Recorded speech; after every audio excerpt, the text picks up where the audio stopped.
here in Costa Rica, you use an expression.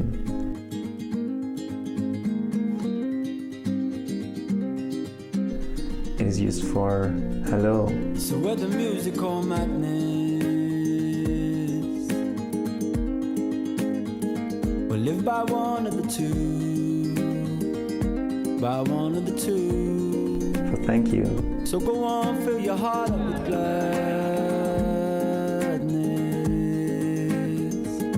Not a moment too soon. Beautiful. Not a moment too soon.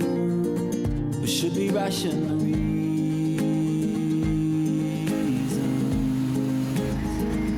Choose a child. Goodbye. Of this I've never been sure. So I will follow the feet. It is used for life. Sing fever to the phone.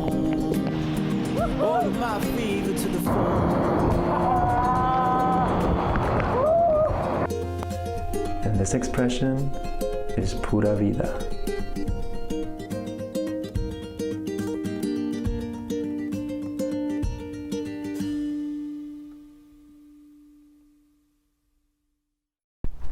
Well, that was Costa Rica. Greetings from San Jose, which is the capital city here of Costa Rica. This is my last day here before I fly out tomorrow to Colombia. Have some more adventure there, visiting a friend, probably having some good time. But yeah, Costa Rica was really, really cool. The start wasn't the easiest. Like, it's been pretty turbulent, like most of the year actually, but it turned out to be absolutely beautiful. I spent 3 months here now with my brother and my mother, going through the country, basically coming from the Pacific side over through the rainforest and the mountains over to the Caribbean side. And we used to say like every day feels more like a whole week. So the 3 weeks that we spent here felt like intensely long. And yeah, my travels have been quite long now, with Galapagos and before that Sri Lanka. But this one's been really like blowing my mind as well, which I didn't expect. I thought like I was going through a little bit more, but yeah, it took me by surprise. There's actually still like, just look around, it's so beautiful, just the gardens here. Managed to get some cool interviews too. I have 2 rangers. That's Jorge, which is representing more like the rainforest section. My name is Jorge. I have been working as a tour guide for like 10 years. As well, I work as a teacher with the Costa Rican Public Education, the ministry, for around 2 years. So I'm combining ecotourism with education. The cicadas are very noisy. That's only one male making the sound. And then we have Jasua, who's more like on the side of the volcanic mountainous regions. Okay, my name is Joshua Lopez. Well, I'm a tour guide in Costa Rican La Fortuna. I live in La Fortuna downtown. And then also a very special one, who's a little bit like my hero, or one of my heroes. This is Dr. Figgener, who's from Germany, and she's a sea turtle biologist or marine biologist looking for the sea turtles here in Costa Rica, on the Caribbean side, on the last places that we visited. Hi everyone, my name is Figgener and I am originally from Germany, have been living for 16 years in Costa Rica, and I am a marine conservation biologist that has dedicated her life to the conservation of sea turtles. So that is what I do for my everyday life. I'm pretty much trying to prevent females from getting poached, eggs from being stolen, and then I've also been pretty active in the campaign against plastic. It's going to be super hard to put like all those interviews in context, and I probably won't cover all of that because it's just too much and can't keep up. This is going to be much harder than my first project too. I'm not a professional, just trying my best. Yeah, so I have some cool footage for future projects too. But yeah, as always, let me know what you think. And yeah, I can just end with the expression, which is like named after the series and has like this big value here in Costa Rica, which is Pura Vida.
beside your bed.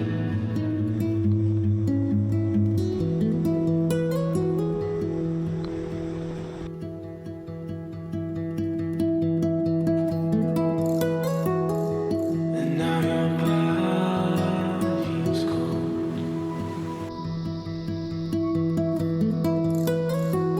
Send sympathy, carrying the weight.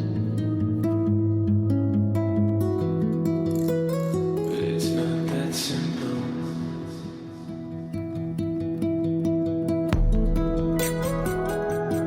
I'm not the first of your kind, but I won't be the last to say you were right, and I should've known, but no remorse.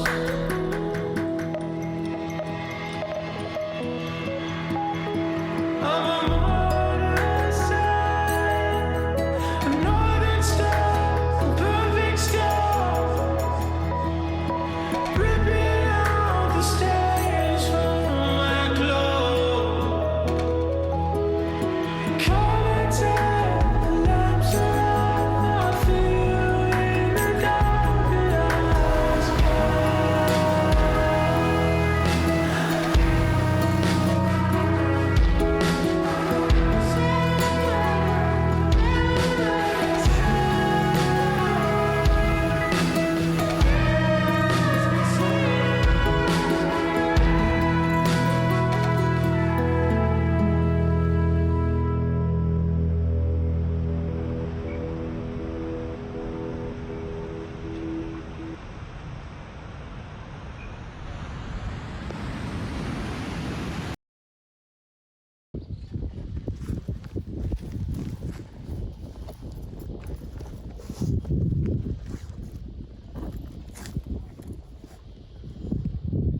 Well, North and South America, a long time ago, millions of years ago, was separate. And then Costa Rica became into the biological corridor. Why? Because once those continents, they were separate, like banks, they couldn't cross by, right? From north to south or south to north. Eventually, when Costa Rica emerged and Central America emerged from the ocean, the migration started.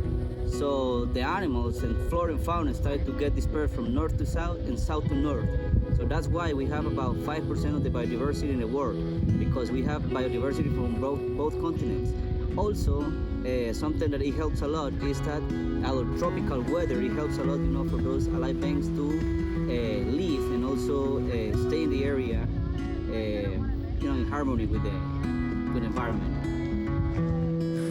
Well, now we are in a primary rainforest. The primary rainforest, we have different layers in the forest. We have a canopy, we have a sub-canopy, and we have the understory. One of the biggest competitions in this type of forest is the light. So the plants are competing for the light. So the ones that reach the canopy first, those are the ones that are going to survive. That's why you're going to find lots of aerial plants. So they get dispersed by birds, by animals, also by the wind. They get attached on the higher trees or the tallest trees, and eventually they cover them and they try to reach the canopy, reach the top. And as well, they are competing for the soil, for the nutrients. So on the bottom of the forest, the trees, they have a big leaf. This works like a solar panel to catch the light. And as well, the soil is super poor, so the trees, they have a very superficial root, but it's a very long root. This lets them to catch more nutrients as possible, right? Actually, we have some species of plants that we call them the walking trees, the walking palms. What they do, they actually use the root system to mobilize through the forest. They use the root system, but those are aerial roots. These roots, they grow above the ground. They don't grow very underneath. So the roots from one side started to spread, and the opposite roots, they started to get decomposed and die. And that way they are able to literally move. If you are walking alone, the nature is very unpredictable. Sometimes you might see monkeys, you might see a snake. We have around 900 species of birds. And people are always looking for them. Those are animals that represents basically what is Costa Rica. Then you know that I can't help you.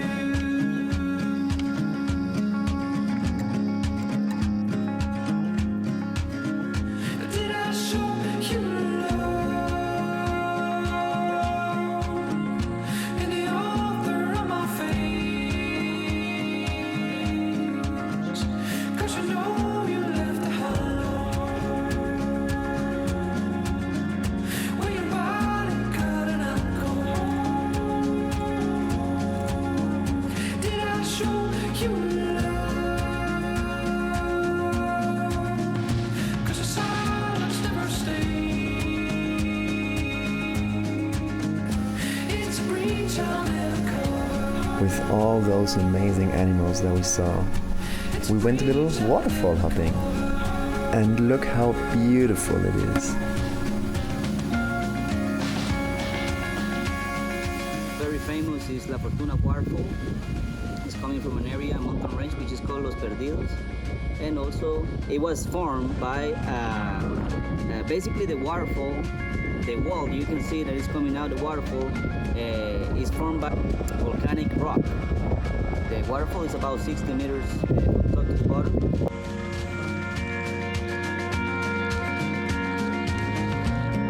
You happened out the back door, laying bed asleep.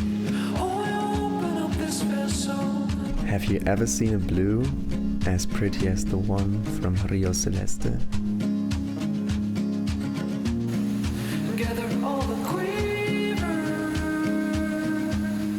that never There are two rivers, one which is called Buena Vista and another one which is called Quebrada Agria. When both rivers meet each other, the particles they ionize and then they grow. They turn heavier. They go to the bottom of the river, and then by the reflection of light, you get to see the coloration of the river like light blue color. But it's an optical illusion, yeah. There are only few things as epic as horseback riding in an environment like this. did I show you love? 'Cause the silence never stays. It's a breach I'll never cover. It's a breach I'll never cover.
I have seen some capuchin monkeys.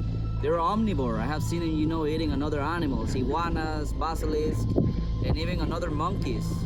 It's part of how nature works. But they're very smart. But that's part of the nature control. The other animals, the other species. But yeah, I have seen them. They're beautiful. Very important.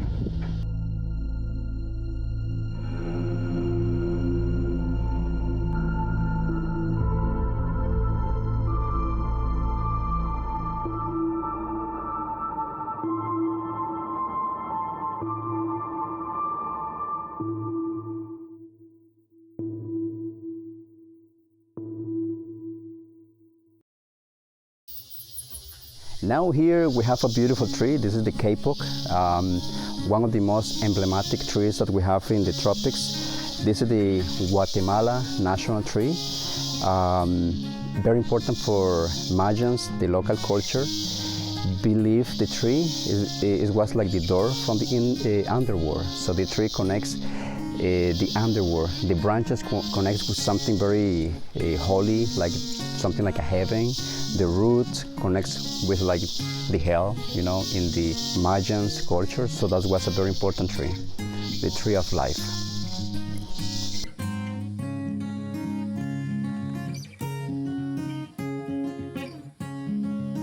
We have over 112 volcanoes, and Costa Rica was formed actually by tectonical and volcanic activity.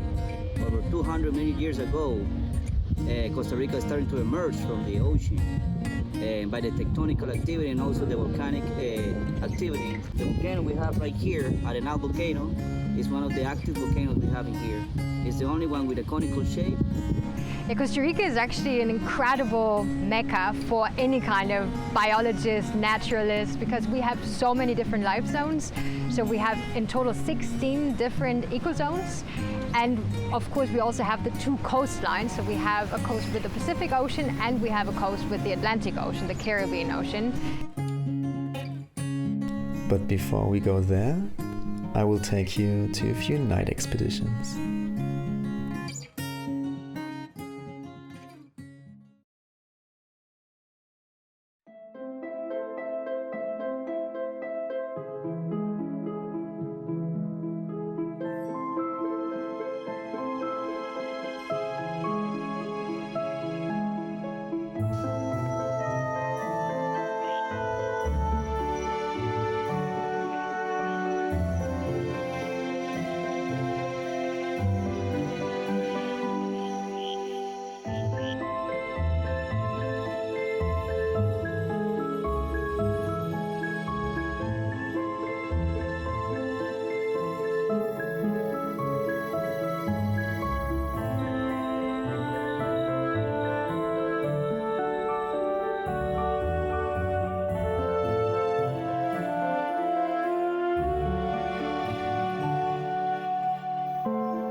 During the night is very a special experience.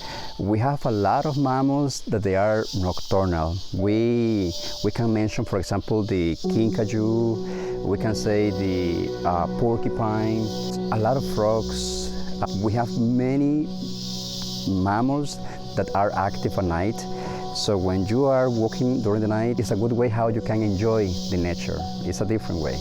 You have to use your torch on the trail, you have to make sure there is nothing danger, and then you can put your torch on the leaf where you can find the frogs, as well the lizards. And then you have to use your torch the way up in the canopy, because the mammals at night, they remain the way up in the canopy, not on the ground. That is, unless the hunter doesn't bring its prey to the ground. You see? Yeah. Yeah, if you see, it's strangling something. Look how it's open the mouth and trying to swallow. This is storms. So all the time these are by the head of the leg of the thing. This is storm.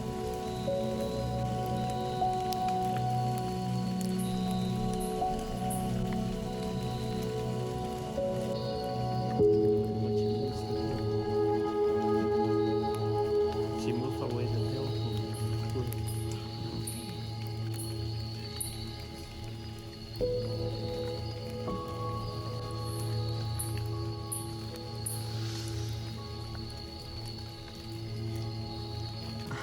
And that's what I say, yeah, that's what I say, that is invisible.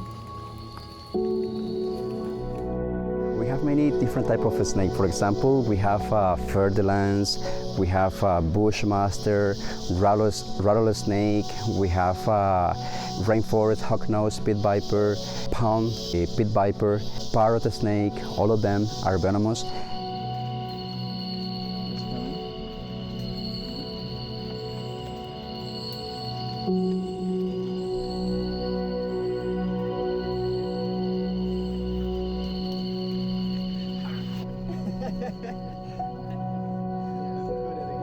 The night is the best time for enjoying the tarantulas.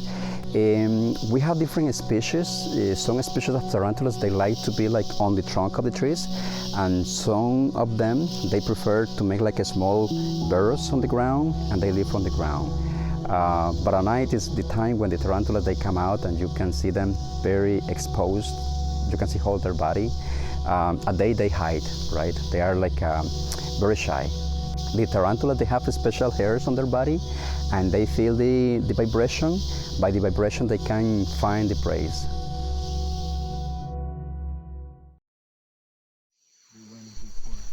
There was one nocturnal animal that we just had to encounter.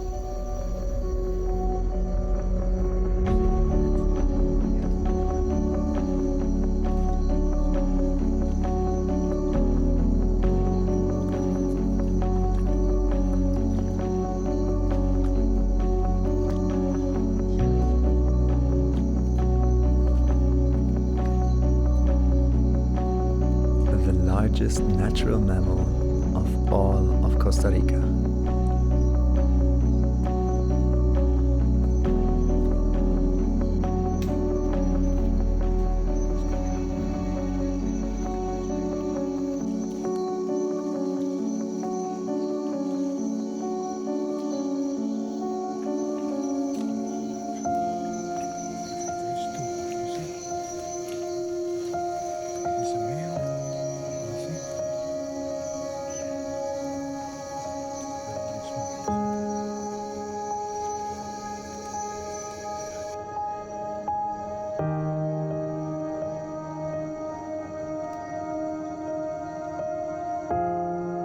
And there were two young tapir siblings, and we had no idea how amazing this encounter would be.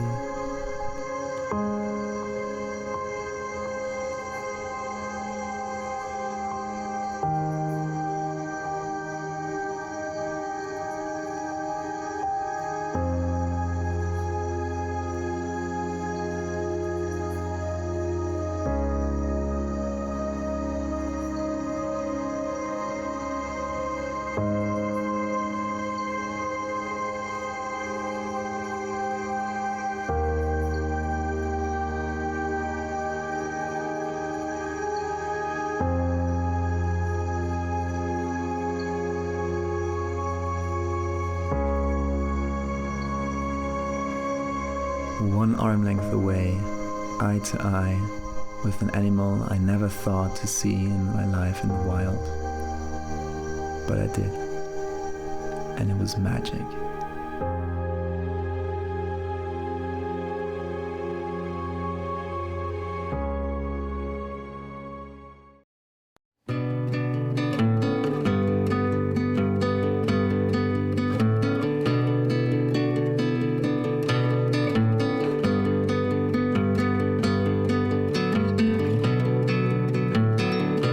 Don't you know that I'll be around to guide you through your weakest moments, to leave them behind you, returning nightmares, only shadows. Cast some light and you'll be alright. Cast some light and you'll be alright. But now, crossing so long, heavy on your shoulders, sirens inside you, waiting to step forward, disturbing silence, darkens inside. Cast some light and you'll be alright. Cast some light and you'll be alright for now.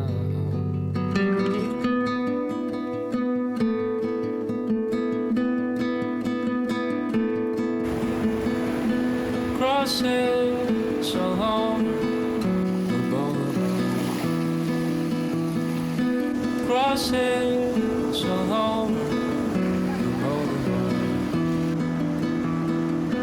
Crossing so long, the boulevard. Crossing so long, the boulevard. Streets outside your window, overflowing. People staring, they know you've been broken. Repeatedly reminded by the looks on their faces.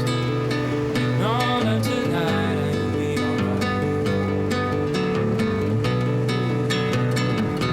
Cast some light and you'll be alright.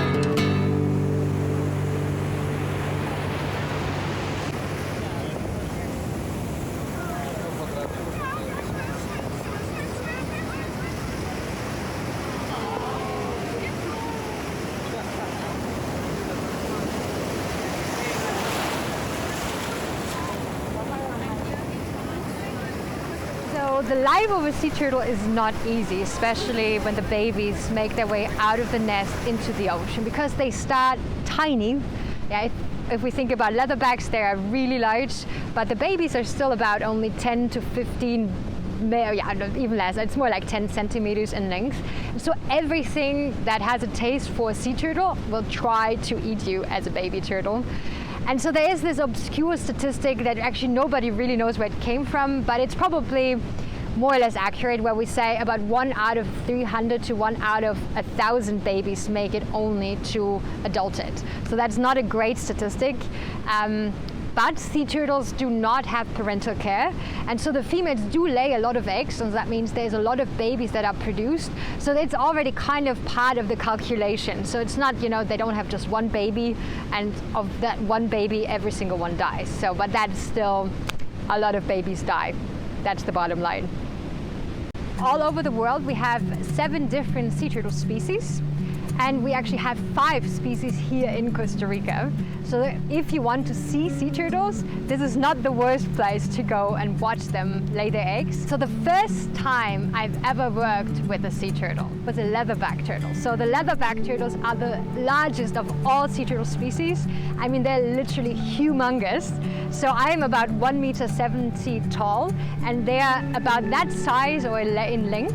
and they weigh about 300 to 600 kilograms. So it is absolutely mind-blowing to have such an animal in front of you. And I was walking a Caribbean beach, so you have to envision the jungle on one side, the ocean on the other, and then this incredible night sky on top of you. And then there's this dark creature that comes out of the ocean, really slowly making their way up. And all I was able to think back in the days is, first of all, I was super nervous because I had learned all those things of how to work a turtle. But at the same time, I couldn't stop thinking that this animal had been around for pretty much longer than the dinosaurs got extinct. So leatherbacks have been around for almost 110 million years. Dinosaurs only got extinct 65 million years ago. So I was on the beach with a dinosaur pretty much. And that was literally the moment I fell in love with sea turtles. Before, I was a total humpback whale nerd, and that was the moment where I decided, okay, I think sea turtles are actually equally as cool or even cooler than humpback whales. So the question we always get is, how old can sea turtles get? But we don't really know. So we do know that sea turtles reach sexual maturity between 15 years and 45 years about. Depending on the species. And we do know that turtle females are usually reproductively active for about 20 to 30 years if nothing happens in between. So that would, sum up to at least 50 to 70 years that a turtle can live. But we also don't know, for example, if maybe there is something like a menopause in females, right? So after they're done laying, that they actually stop and just live their lives, not coming to reproduce. All of those questions are not answered yet. Fun fact about sea turtles. One fact that I really like about sea turtles is that I think a lot of people don't think about how sea turtles feed underwater, because you have to envision you're trying to eat your meal underwater without swallowing a whole bunch of water. And so all sea turtle species have these spines in their esophagus that is pretty much helping them to expel the seawater before they swallow the entire prey and everything down into their stomach. And they extract the water through their nostrils, which is a great invention, but it is also kind of an evolutionary trap nowadays because of all the plastic that we have in the ocean. So that means everything that is kind of light and flimsy is getting stuck in those spines because they're pointing towards the stomach. And so if they swallow or happen to eat plastic, it also gets stuck in those spines and there's no way out again, even if they're trying to expel it. I have been, in the sea turtle conservation business for 16 years, and only about now it's I think almost 7 years ago, there was this fateful day in August where I was on a boat in the Pacific Ocean of Costa Rica, and we were capturing turtles for actually my PhD back then. And we had this male turtle on board that had something funny in its nose, which later turned out to be a plastic straw. And I filmed this whole process, how we extracted that straw, and it became viral. And now I'm known for that more than anything else. I'm like the sea turtle straw lady. No es plástico, ¿no? Es plástico. ¿Es plástico? It's a freaking straw. Don't tell me it's a freaking straw. Keep it, please. We're gonna look at that later on. I mean, that is just stupid. No, ese es tampoco. Ahora. Oh, man. Show me, please. I want to. Oh my god. That is just freaking. Oh, man. It has helped me a lot to have a platform to talk about sea turtles, so I really appreciate that. But sometimes it's really strange if people reduce you to this one thing that you have done, which wasn't even a thing I did. I mean, I literally just filmed a video. So yeah, but anyways, that is, I guess, what I more or less, that was my 5 minutes of fame right there. I'm sure there'll be way many minutes of fame there too. As we all know, plastic has great impacts on the environment. So Christine invited us to join on a beach cleanup with her.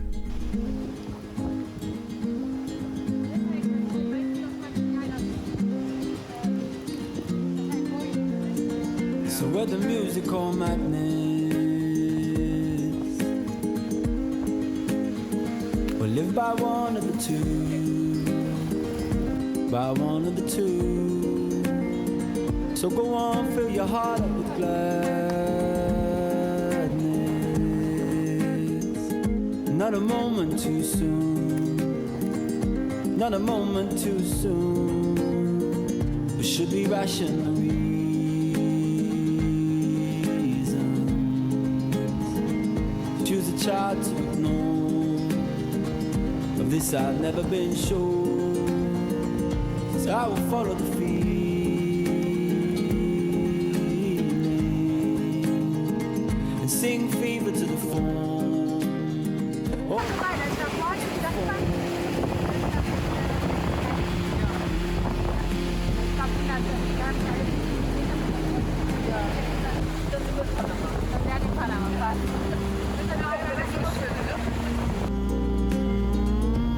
Cause the very thing you're afraid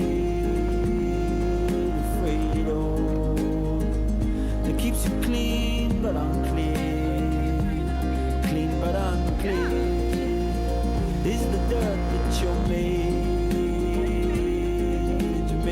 of, and that's nothing to fear.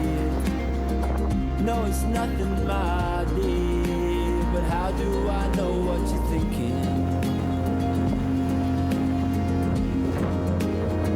Maybe I thought it before.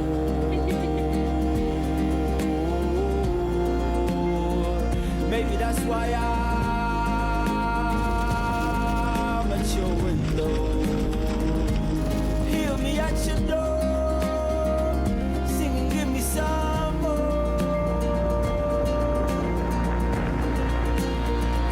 Oh, fever to the phone. Won't you hear me at your door, singing, give me some more. Cause you were never empty, and we've been here before. Yes, we've been here before, and that was always plenty.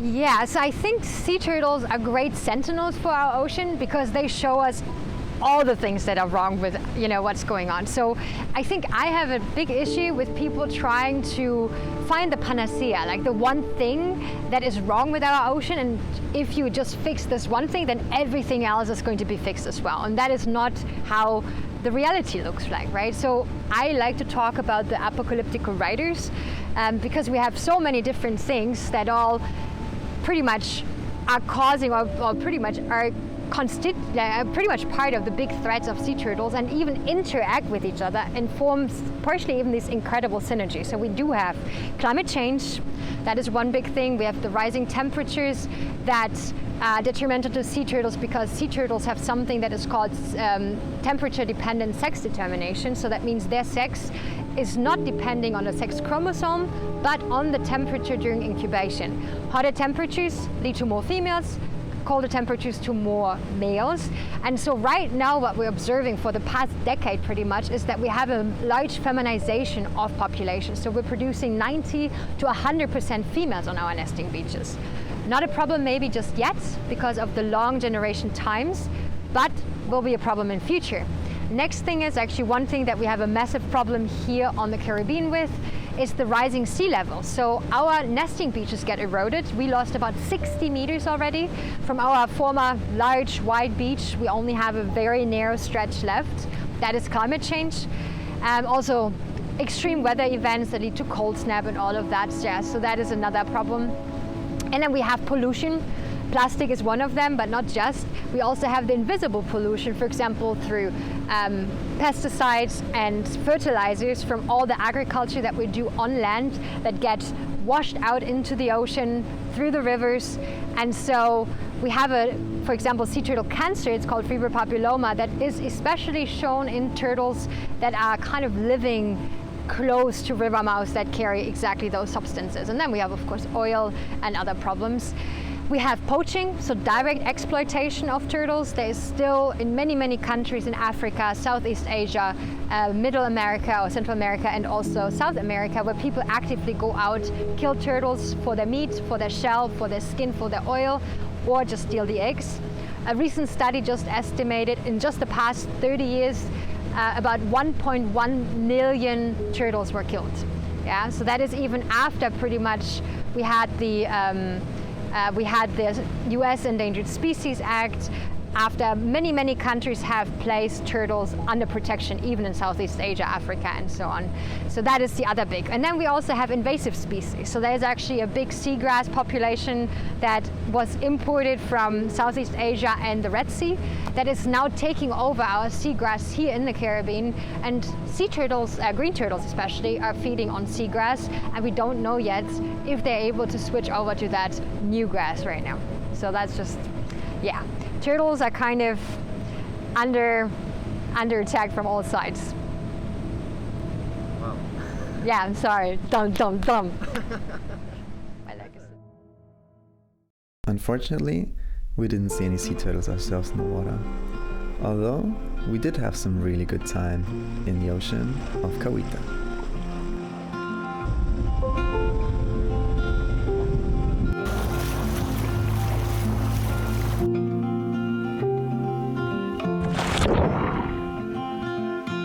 Rainy days don't seem so wet. Stormy nights don't stay. From the moment that we met, I was so amazed by all the biodiversity there, and honestly, really happy to see some coral reef after all the cold water of Galapagos.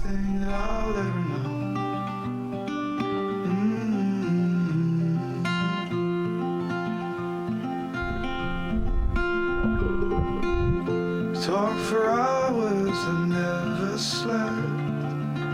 Two silhouettes on the concrete steps. We watched the sun as it slowly crept from the horizon to the place we met. Oh, this could be the best thing that I'll ever know.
When you are in the Caribbean, we have the rainy season and more rainy season.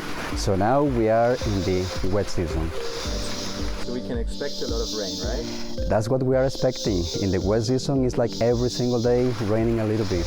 But now, because we have the climate change, sometime in the morning it's very sunny, and sometime in the afternoon it's very wet. It's like a heavy put of rain. But that rain won't stop us from exploring the hanging bridges of Monteverde.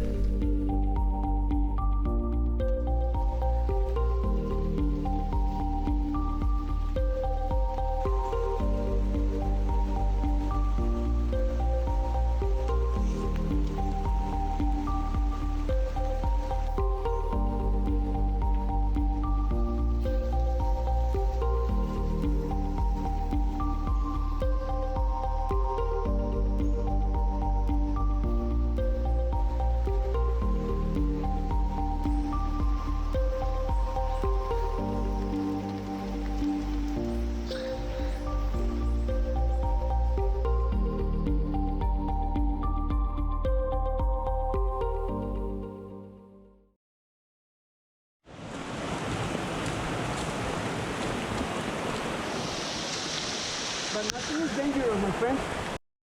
When we entered the Caverna de Verano, we didn't expect at all what was about to happen.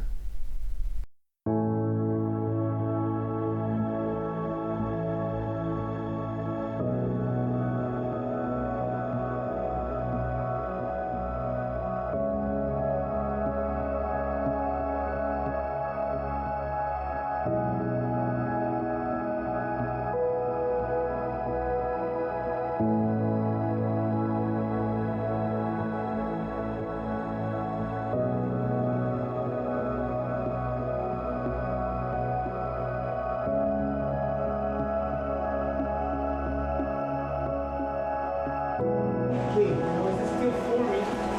The water minerals in different deposits. But we can find bigger, like a big pieces. I want to show you later. Like a bigger piece. It's difficult to find. This kind of lizard, you never see one like this? Never? It's nocturnal. My favorite lizard, you can look. Okay, 3 different rivers. So this is underground river, is the main river. We have one river up above us, like a superficial river, and we have one waterfall. That is why we say 3 rivers connect just in the creek. But just one, is underground, one river. It's completely underground creek. But in here you can find very special fossils. Where are we going? No. This is real. You're kidding. And it's live, okay?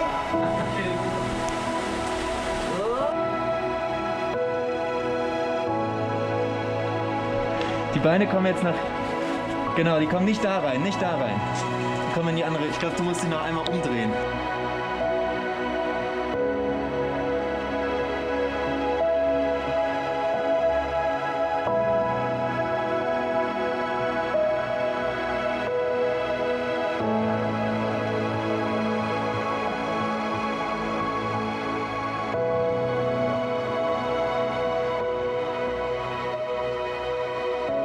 For example, you're gonna go to the end, 11 hours.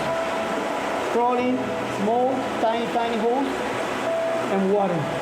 Just for experts. Professional savings. Take a look how big it is.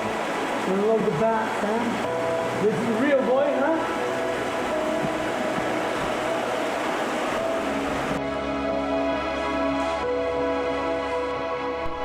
We crawled deeper and deeper through the tiniest of passages, climbed up steep cliffs,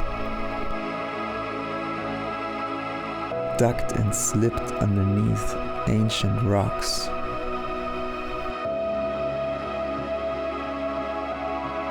Only to reach even more amazing areas of the cave.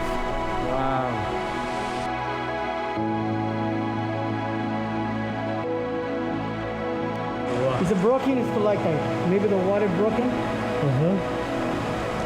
Take a look at the rings. Like a tree. Ah, yeah. They have rings. For the years? Within the rings. Exactly. Maybe, yeah. 300, 400, 500.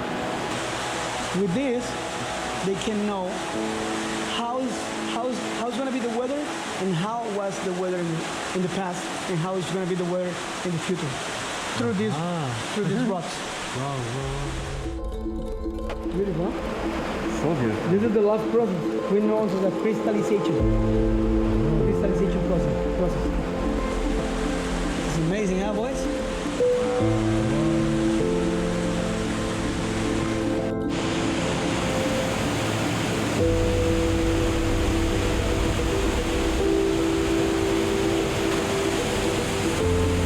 There was still this waterfall to pass through.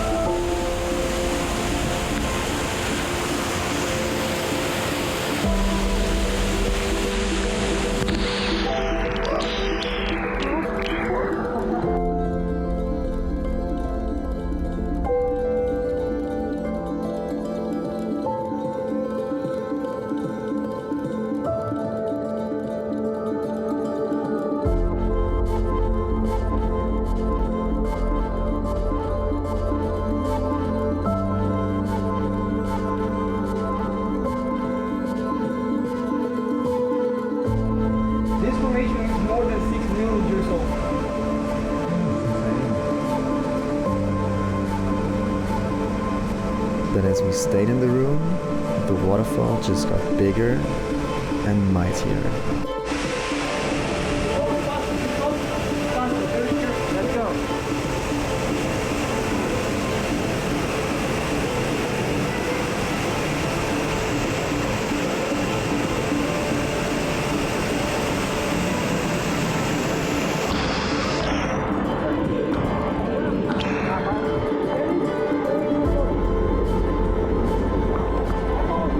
Water level was already in a critical state.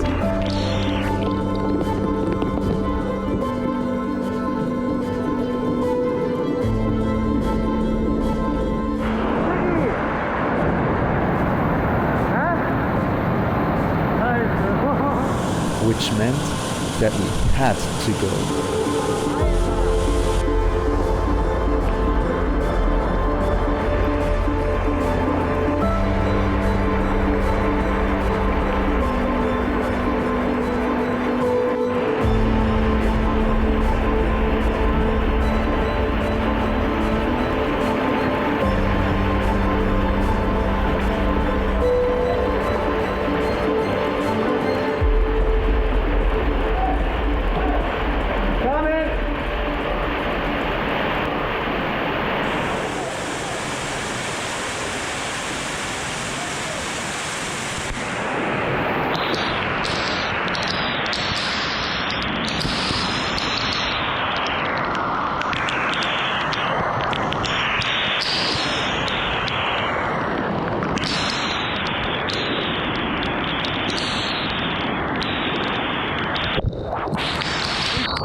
You know how many people died in Fortuna a few days ago?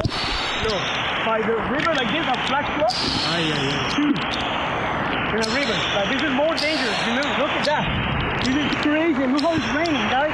It's amazing. I know, I come out because I know how dangerous this is, okay? Sorry about it, but safety first, you know? Let's go up.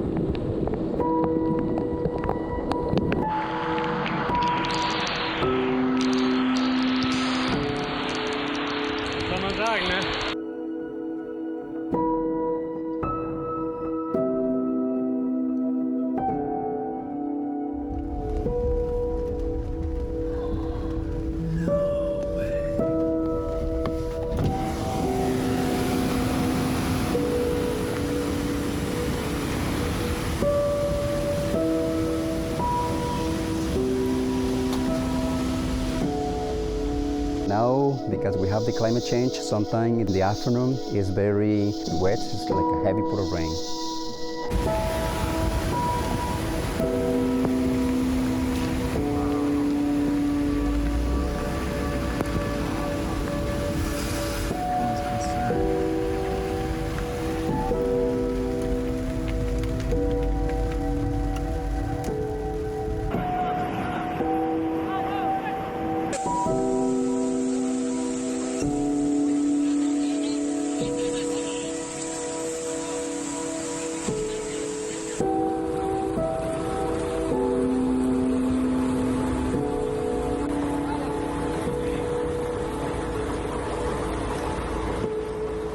Hay poco más de 1,500 personas que están albergadas en distintos puntos del país. Son 29 los albergues que ya están instalados y son 36 los cantones ya que tienen algún grado de afectación.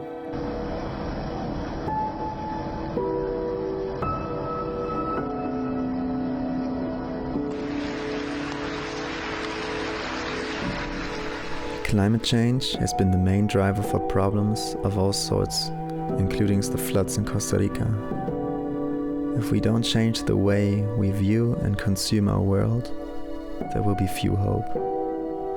The world will take its tributes, from droughts to floods to fires, worldwide.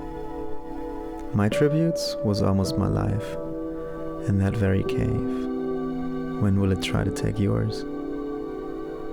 The situation becomes critical and it only seems to get worse. But it is not over yet. We can all do something. No one can do everything. Someone has to start, and this someone could be you. For us.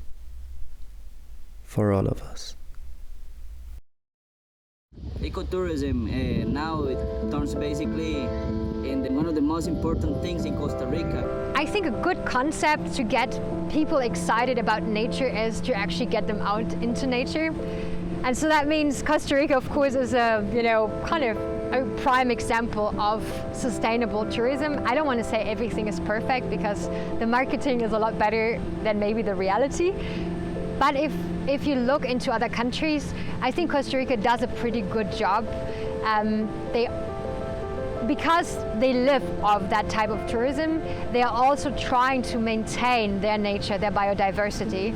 And so that way I think it is always good to support sustainable tourism, but I think you have to become also a well-informed traveler. They contribute with the income, and we can use the income to educate the local school, local children.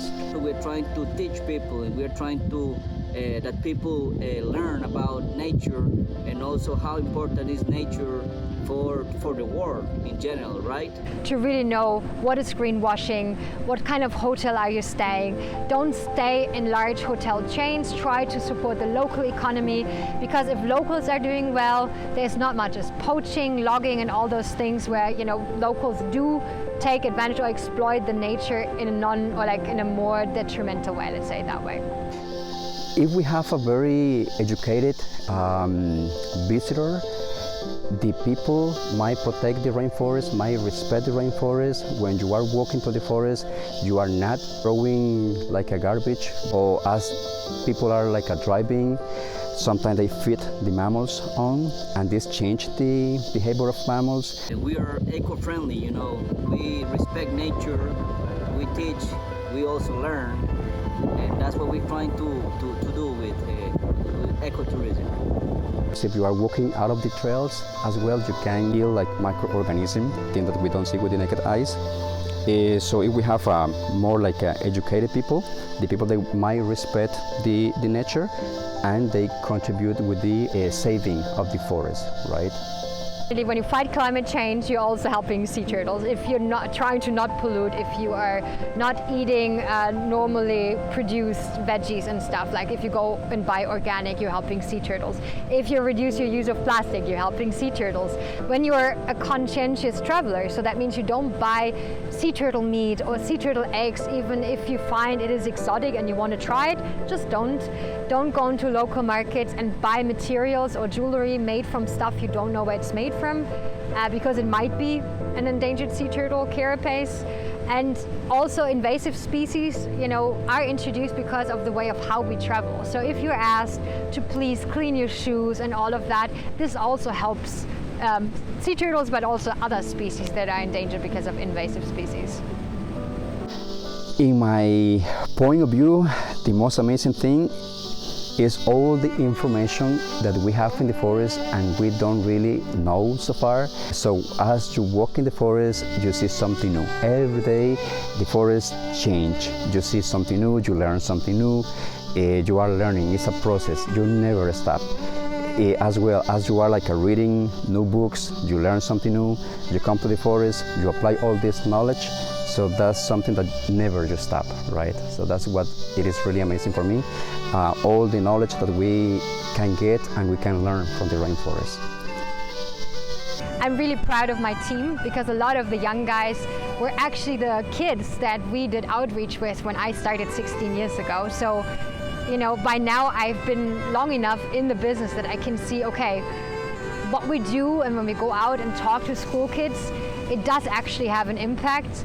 And we are creating the future conservationists. So that is awesome. Also awesome is that we have one of the most critically endangered species nesting here on our beach, the hawksbill turtle. And we don't really know because nobody has been surveying the beach for almost 10 years up until we started in 2020. But for some reason we have the largest nesting population here in Gandoca and nobody knew about it. In Costa Rica, there's bigger ones in Panama, but this is positive because I don't think it used to be as big 16 years ago, and so that means they are recovering, and that gives me hope. We need more educated tourism, people more informated. When they come here, how they can help the rainforest, what they can do in the forest or what they cannot do in the forest, because they are destroying a lot, right? It's not like only one person, it's like many people doing this. It's a big impact in the rainforest. I think every person comes to Costa Rica, they come with one vision, and then at the end, when they go back home, they finish with another vision of what nature means for the planet, right? So that's why we're trying to attract lots of ecotourism. We try to be eco-friendly. On that way, when people is going back home, they also try to get involved in their countries with their children, with this kind of philosophy we have in here. If any one of you wants to help us here in Costa Rica to continue our work, there's different ways of how you can do it. If you're from Germany, there's actually a Förderverein called Proma e.V.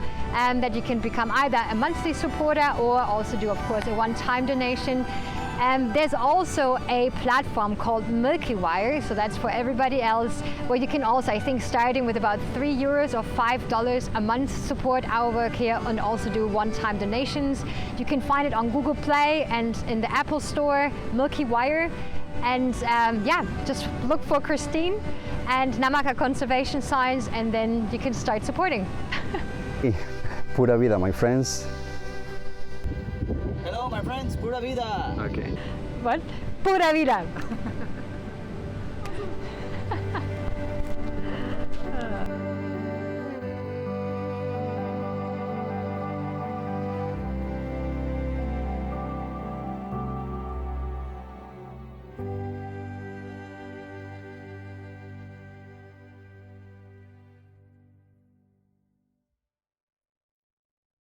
And what is it what I learned in the time we spent in Costa Rica?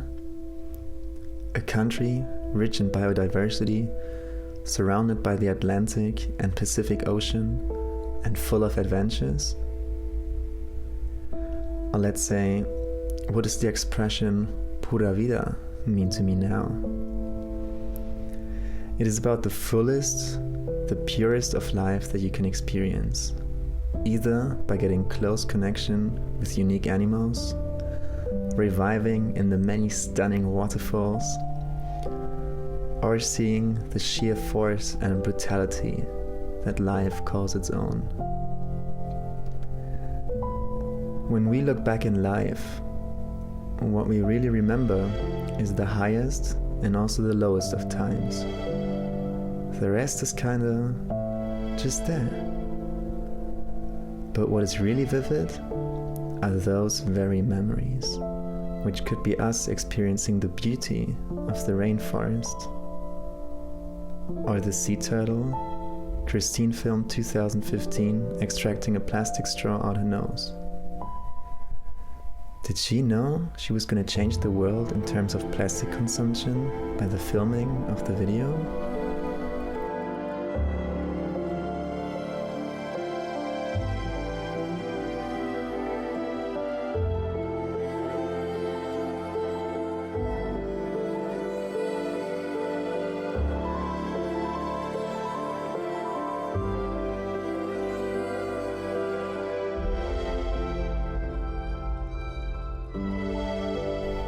Everything has a sense in life, no matter if this sense is revealed yet or any other time.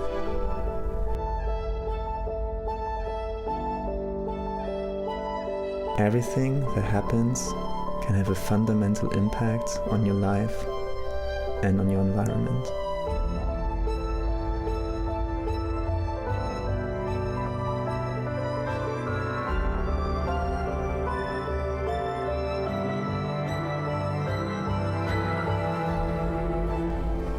What is life without its antagonist, the death, Would it still be as valuable as we regard it now?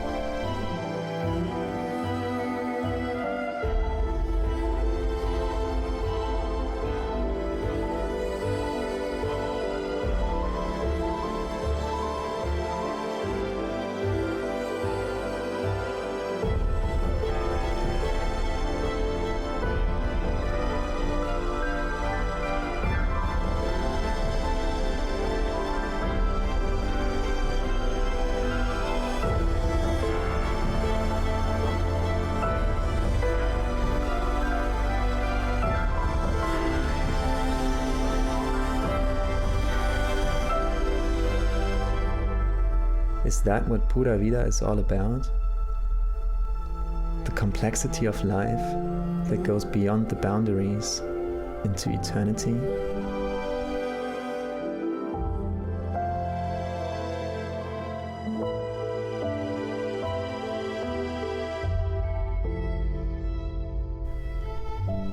With all those questions and thoughts in mind, I am leaving Costa Rica and continue on next adventures. And I hope you will be enjoying them with me.